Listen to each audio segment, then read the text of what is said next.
रूहानियत और शान, यानी सुकून और प्राइड। जब भी हम अमृतसर का नाम सुनते हैं ना, तो दिमाग में सबसे पहले क्या आता है? गोल्डन टेम्पल की वो चमक और देशभक्ति का एक जज्बा, राइट? ये शहर सिर्फ पंजाब का दिल नहीं है, बल्कि पूरी दुनिया के लिए एक बेमिसाल आध्यात्मिक और ऐतिहासिक धरोहर है। तो चलिए इस एक्सप्लेनर में इसी पर बात करते हैं।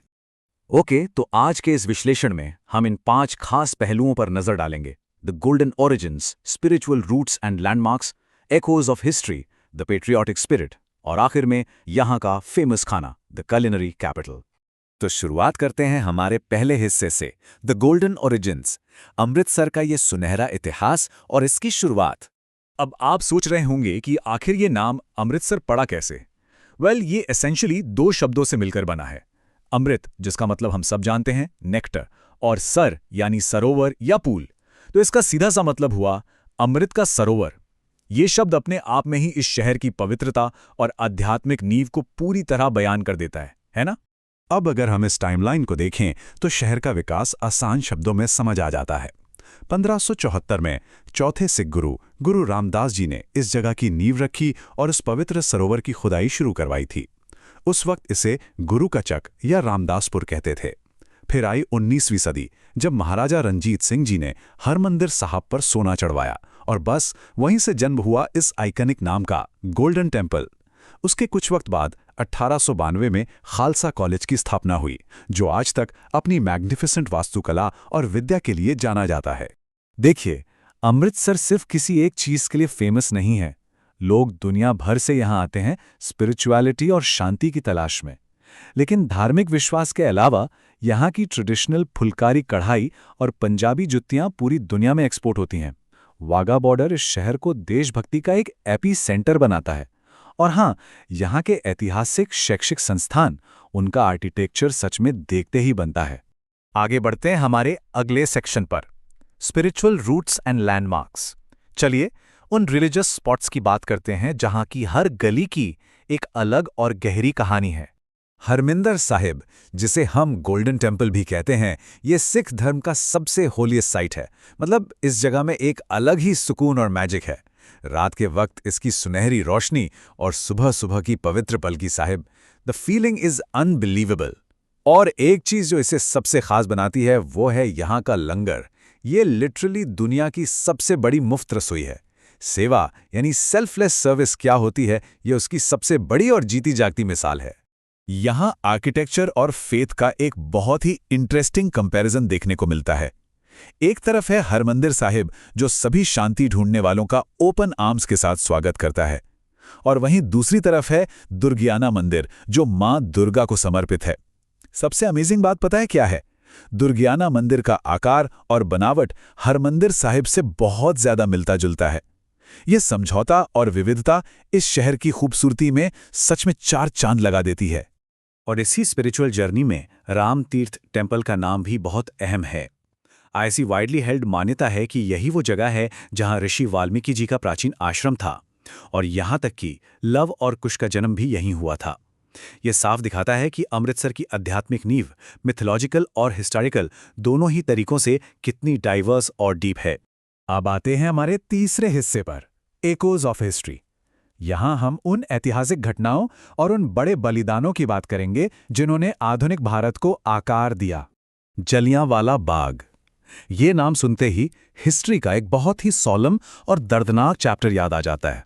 1919 की उस घटना में हजारों मासूमों की शहादत हुई थी।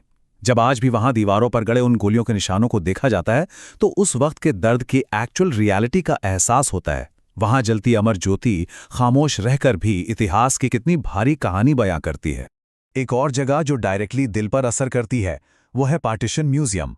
1947 के बंटवारे का दर्द, उन परिवारों की यादें और उस मैसिव ट्रॉमा को इस एग्जीबिशन में बहुत ही संवेदनशील तरीके से दिखाया गया है।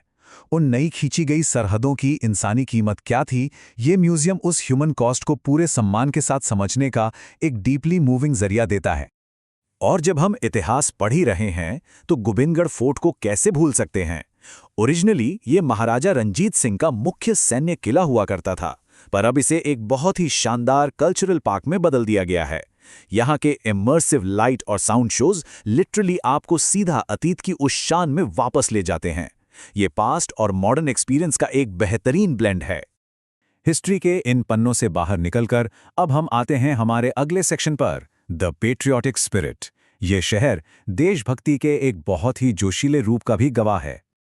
और इस देशभक्ति को ब्रिलियंटली इलस्ट्रेट करता है वाघा अटारी बॉर्डर। ये इजीली हमारे नेशनल प्राइड का एपिसेंटर है। हर शाम यहाँ जो बीटिंग रिट्रीट सेरेमनी होती है ना, उसकी एनर्जी एकदम इलेक्ट्रिक होती है। वहाँ गूंजते हुए नारे और देशभक्ति का जोश, सच कहूँ तो किसी का भी सीना गर्व से चौड़ा कर दे। ओके, अब आते हैं उस सेक्शन पर जिसका शायद सबको बेसब्री से इंतजार था, द culinary कैपिटल। क्योंकि फूड कैपिटल ऑफ पंजाब के इन स्वादों का अनुभव किए बिना अमृतसर की बात पूरी हो ही नहीं सकती। जरा इन लेजेंडरी स्पॉट्स और डिशेस की इस लिस्ट पर एक नजर डालिए। I mean, it's a paradise for food lovers. Mentally imagine कीजिए वो गर्मा गर्म अमृतसरी कुलचा जिस पर मक्खन पिघल रहा हो और साथ में हो मसालेदार छोले। भाई कुलवंत सिंह या मकबूल रोड के कुलचे तो बस अनमैच्ड हैं। उसके बाद केसर दा ढाबा की लेजेंडरी दाल मक्खनी और लच्छा पराठा जो दूर दूर से लोगों को खींच लाता है। अगर आप नॉनवेज पसंद करते हैं तो मक्खन या पहलवान की अमृतसरी मच्छी इज टॉप टियर। गर्मी को मात देनी हो तो आहूजा की थिक गाढ़ी मीठी लस्सी और एंड में मिठास के लिए गुरदास राम की देसी घी की जलेबी का तो वैसे भी कोई मुकाबला नहीं।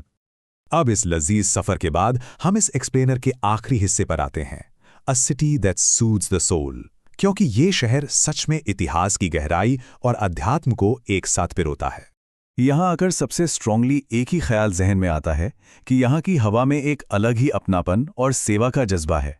ये कोई एग्जैजरेशन नहीं है, यही एक अकेली चीज़ है जो इस शहर के हर छोटे बड़े पहलू को जोड़ती है।